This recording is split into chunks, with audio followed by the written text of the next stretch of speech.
మనం ఈ వీడియోలో దుర్గామాత ఎలా జన్మించింది, మహిషాసురుని ఏ విధంగా సంహరించింది, దసరా పండుగ రోజున మనం రావణాసుర వధ ఎందుకు జరుపుకుంటాం, నవరాత్రులలో దుర్గాదేవి యొక్క 9 రూపాలు ఏమిటి, మనం ఈ వీడియో ద్వారా తెలుసుకుందాం.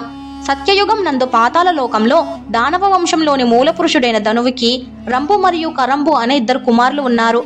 రంభు మరియు కరంబులకు వివాహాలు జరిగి ఎన్ని సంవత్సరాలు గడిచినా వారికి సంతానం లేదు. దాంతో వారి వంశాభివృద్ధి ఆగిపోతుంది. అందుకు వారికి సంతానం కలగడం కోసం అన్నదమ్ములలో చిన్నవాడు అయిన కరంబు ఒక నీటి మడుగులో ఒంటికాలు మీద నిలబడి వరుణదేవుడి కోసం ఘోర తపస్సు చేస్తాడు.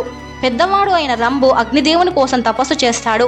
ఇలా అన్నదమ్ములిద్దరూ కొన్ని వేల సంవత్సరాలుగా ఘోర తపస్సును ఆచరిస్తారు. వీరి తపస్సు గురించి తెలుసుకున్న ఇంద్రుడు ఈ అసురులు చేసే తపస్సు సఫలం అయితే వారు ఇంద్రలోకంపై దాడి చేస్తారని భావించి వారి తపస్సును భంగం కలిగించడానికి ఒక ముసలి రూపం ధరించి వరుణదేవుడి కోసం నీటి మడుగులో తపస్సు చేసుకుంటున్న కరంబుపై దాడి చేసి చంపేస్తాడు. తమ్ముడి మరణం చూసిన రంభు ఎంతగానో బాధపడతాడు. తన తమ్ముడిని ఇంద్రుడు చంపాడని తెలుసుకుని ఇంద్రుణ్ణి చంపాలనుకుంటాడు. కానీ తన కోపాన్ని అధిగమించుకొని తన తపస్సు భంగం కలగకుండా ఉంటాడు. అగ్నిదేవుడు ఎంతకీ కనికరించకపోవడంతో చివరికి రంభు ప్రాణత్యాగానికి సిద్ధపడతాడు. దాంతో రంభు కుడి చేతితో కత్తిని పట్టుకుని తన పొట్టలో పొడుచుకోపోతాడు. అప్పుడే నిప్పుల్లో నుంచి అగ్నిదేవుడు ప్రత్యక్షమయ్యి రంభును ఆపి, రంభాసుర, నేను నీ తపస్సుకు మెచ్చాను. నా కోసం నువ్వు ప్రాణత్యాగానికి సిద్ధపడ్డావు కనుక నీకు ఏం వరం కావాలో కోరుకోమంటాడు. దానికి రంభాసురుడు, స్వామి, మా అన్నదమ్ముళ్ళం ఇరువురం మా సంతానం కోసం మాత్రమే ఈ తపస్సు చేశాం, ఏ పదవిని ఆశించి కాదు. కానీ ఇంద్రుడు మాత్రం మేము ఎక్కడ తన ఇంద్రలోకంలోని సింహాసనాన్ని ఆశిస్తామో అని భావించి మా తమ్ముని నిష్కారణంగా చంపి మా అసుర జాతికి తీరని శోకం మిగిల్చాడు. మా దానవ జాతికి మహా అపరాధం చేశాడు. కనుక నాకు ఒక పుత్ర సంతానం ప్రసాదించు. నా పుత్రుని చూసి దేవ దానవ అసుర గణాలు భీతిల్లాలి. నా కుమారుని చూసి దేవతలు భయపడి పారిపోవాలి. నా కుమారుడు 3 లోకాలను శాసించేవాడై ఉండాలి. అటువంటి కుమారుని నాకు ప్రసాదించు స్వామి అని కోరతాడు. దానికి అగ్నిదేవుడు తదాస్తు అంటాడు. కాని రంభాసురుడితో, రంభాసుర, నీ మనసు ఎవరి మీదైతే కామవాంఛ కలిగిస్తుందో వారి గర్భాన మాత్రమే నీవు కోరిన పుత్రుడు జన్మిస్తాడు అని చెప్పి అదృశ్యమవుతాడు. వరం పొందిన రంభు ఇంటికి తిరిగి వస్తుండగా ఒక మహిషిని చూస్తాడు. మహిషి అనగా గేదె. గేదెను చూసిన రంభు మనసు చలించి ఆ గేదెతో సంగమిస్తాడు. ఆ గేదెను వివాహం చేసుకొని తన భార్యతో కలిసి పాతాళం వెళతాడు. కొంతకాలానికి మహిషి గర్భం దాల్చుతుంది. కానీ వీరు ఇద్దరు కలిసి ఉండడం రంభు బంధువులకు నచ్చదు. దాంతో రంభు బంధువులు రంభుపై దాడి చేసి చంపేస్తారు. గేదె మహిషి ప్రాణభయంతో పరిగెడుతూ యక్షుల రాజ్యం వెళ్లి యక్షులను సహాయం కోరుతుంది. చివరికి యక్షులు వచ్చిన ప్రతి రాక్షసుని చంపి గేదె మహిషిని ఓదార్చుతారు. ఆ తర్వాత మహిషి యొక్క భర్త అయిన రంభుని చితిపైకి చేర్చి నిప్పంటిస్తారు. అది చూసిన మహిషి ఎంతో బాధపడుతుంది. ఎంతో ప్రేమగా చూసుకునే తన భర్త మరణం అతడు మంటల్లో కాలడం చూసి తట్టుకోలేకపోతుంది. గేదె మహిషి కూడా తన భర్తతో పాటు చితిమంటల్లో దూకి సతీ సహగమనం చేస్తుంది. దాంతో రంభు మరియు గర్భవతి అయిన గేదె మహిషి మంటల్లో కాలిపోతారు. అది చూసిన యక్షులు ఆశ్చర్యంతో చూస్తూ ఉంటారు. వారు చూస్తూ ఉండగానే ఆ మంటల్లో నుంచి ఒక క్రూరమైన రాక్షసుడు బయటికి వస్తాడు. అతడే చనిపోయిన వారి యొక్క కుమారుడు. రంభు యొక్క తపస్సుకు తన వంశాభివృద్ధి కొనసాగించడానికి పుట్టినవాడు మహిషాసురుడు. ఈ మహిషాసురుణ్ణే దుర్గామాత చంపేస్తుంది. ఈ మహిషాసురుణ్ణి సంహరించిన రోజునే విజయదశమి లేదా దసరాగా మనం జరుపుకుంటాం. దుర్గామాతకు మహిషాసురుడికి 9 రోజులు యుద్ధం జరుగుతుంది. ఈ 9 రోజులు మనం దేవి నవరాత్రులుగా జరుపుకుంటాం. 10వ రోజు చెడు మీద మంచి సాధించిన విజయానికి ప్రతీకగా, విజయానికి గుర్తుగా మనం దసరా జరుపుకుంటాం. అలా చితిమంటల్లో నుంచి బయటికి వచ్చిన మహిషాసురుడు పెరిగి పెద్దవాడవుతాడు. ఎలాగైనా దేవతలపై పట్టు సాధించి 3 లోకాలైన దేవలోకం, భూలోకం, పాతాళ లోకంపై ఆధిపత్యం సాధించడం కొరకు ఆలోచిస్తాడు. అతడికి అమరత్వం లభించినట్లయితే దేవతలపై పట్టు సాధిస్తానని నమ్మి అమరత్వం కొరకు బ్రహ్మదేవుడికై మేరు పర్వతం పైన ఘోర తపస్సు చేస్తాడు. ఈ తపస్సు కొన్ని వేల సంవత్సరాలుగా ఆచరిస్తాడు.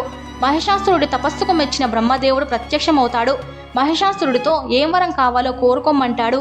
దానికి మహిషాసురుడు, బ్రహ్మదేవ, నాకు అమరత్వం ప్రసాదించండి అని కోరతాడు. దానికి బ్రహ్మ మహిషాసురుడితో, మహిషాసుర, పుట్టిన ప్రతి జీవి గిట్టక తప్పదు. ప్రతి జీవి జన్మించిన తర్వాత మరణించక తప్పదు. అమరత్వం అనేది సృష్టికి విరుద్ధం కనుక నేను నీ కోరికను నెరవేర్చలేను. మరో వేరొక కోరిక కోరుకో అని అంటాడు. దానికి మహిషాసురుడు, పితామహ, నాకు ఏ పురుషుడి చేతిలో మరణం రాకుండా వరం ప్రసాదించు అని కోరతాడు. దానికి బ్రహ్మ తదాస్తు అని, మహిషాసుర, ఏ పురుషుడి చేతిలో నీకు మరణం రాకుండా వరం ప్రసాదించాను.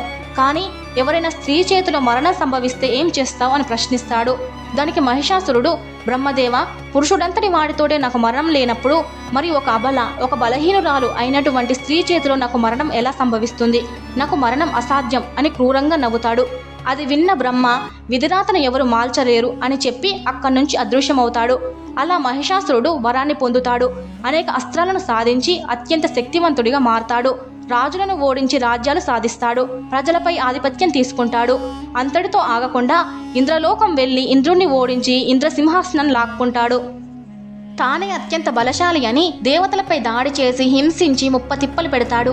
మహిషాసురుడి హింసను తట్టుకోలేని దేవతలంతా త్రిమూర్తులైన బ్రహ్మ, విష్ణు, మహేశ్వరుల వద్దకు వెళ్ళి మహిషాసురుడు చేసే హింస గురించి, దేవతలపై చేసే అఘాయిత్యాల గురించి చెప్పి బాధపడతారు. వారి బాధలు విన్న త్రిమూర్తులు దేవతలతో, మహిషాసురుడు ఏ పురుషుడి చేతిలో చావకుండా ఉండే వరం పొందాడు కనుక అతడికి ఏ పురుషుడి చేతిలో చావు లేదు. అతడి చావు కేవలం ఒక స్త్రీ వలన మాత్రమే సంభవిస్తుంది. ఆ స్త్రీ అనేక శక్తులను కలిగి ఉండాలి, జగన్మాత అయి ఉండాలి, ఒక ఆది పరాశక్తి అయి ఉండాలి అని చెబుతారు. అలాంటి ఒక అందమైన స్త్రీని త్రిమూర్తులు తయారు చేస్తారు. బ్రహ్మ, విష్ణు, మహేశ్వరుల తేజంతో ఒక స్త్రీ ఆవిర్భవిస్తుంది. ఆమె జగన్మాత దుర్గాదేవి.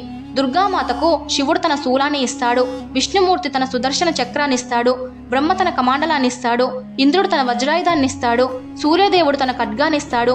మిగతా దేవతలంతా తమ ఆయుధాలను, శక్తులను దుర్గాదేవికి ఇస్తారు. అలా దుర్గాదేవి ఒక ఆది పరాశక్తిగా మారి ఒక చేతిలో ఖడ్గం, ఒక చేతిలో శూలం, ఒక చేతిలో బల్లెం, మరొక చేతిలో శంకు చక్రాలను ధరించి తన వాహనమైన సింహంపై స్వారీ చేస్తూ మహిషాసురుడితో యుద్ధానికి వెళుతుంది. దుర్గాదేవి కళ్ళ నుంచి వచ్చే వేడి జ్వాలలకు మహిషాసురుడి సైన్యం ఆ నిప్పుల్లో పడి కాలిపోతుంది. దుర్గామాత తన చేతిలోని ఆయుధాలతో ఆ రాక్షసులను సంహరిస్తూ వచ్చి మహిషాసురుడి వద్ద నిలబడుతుంది. అలా దుర్గామాతకు మహిషాసురుడికి 9 రోజుల పాటు భీకర యుద్ధం జరుగుతుంది. చివరికి విజయదశమి రోజున మహిషాసురుడిని సంహరిస్తుంది. మహిషాసురుడి సంహారం తర్వాత దుర్గాదేవి మహిషాసుర మర్దినిగా కొత్త పేరు పొందుతుంది. అలా 10వ రోజు మహిషాసురుడిని చంపినందుకు చెడుపైన మంచి సాధించిన విజయానికి ప్రతీకగా మనం విజయదశమిని జరుపుకుంటాం. ముందు యుద్ధం చేసిన 9 రోజులు దేవీ నవరాత్రులుగా జరుపుకుంటాం. ఈ నవరాత్రులలో అమ్మవారు ప్రతిరోజు ఒక్కొక్క రూపంలో దర్శనమిస్తారు. మొదటి రోజు శైలపుత్రిగా దర్శనమిచ్చి పూజలందుకుంటారు. రెండవ రోజు బ్రహ్మచారిణి అనగా బాలాత్రిపుర సుందరీదేవిగా దర్శనమిస్తుంది. మూడవ రోజు చంద్రఘంటాదేవి అనగా గాయత్రీదేవిగా, 4వ రోజు కూష్మాండ అనగా అన్నపూర్ణదేవిగా, 5వ రోజు స్కందమాత అనగా సరస్వతీదేవిగా, 6వ రోజు కాత్యాయని అనగా లలితా త్రిపుర సుందరిగా, 7వ రోజు కాలరాత్రి అనగా మహాలక్ష్మిగా, 8వ రోజు మహాగౌరిగా, 9వ రోజు సిద్ధిదాత్రిగా దర్శనమిస్తుంది. 9 రోజులు ముగిసిన తర్వాత 10వ రోజు బ్రాహ్మిణి అనగా రాజరాజేశ్వరి దేవి, ఈమెనే దుర్గామాతగా దర్శనమిస్తుంది. ఆ రోజునే మనం దసరా పండుగను జరుపుకుంటాం.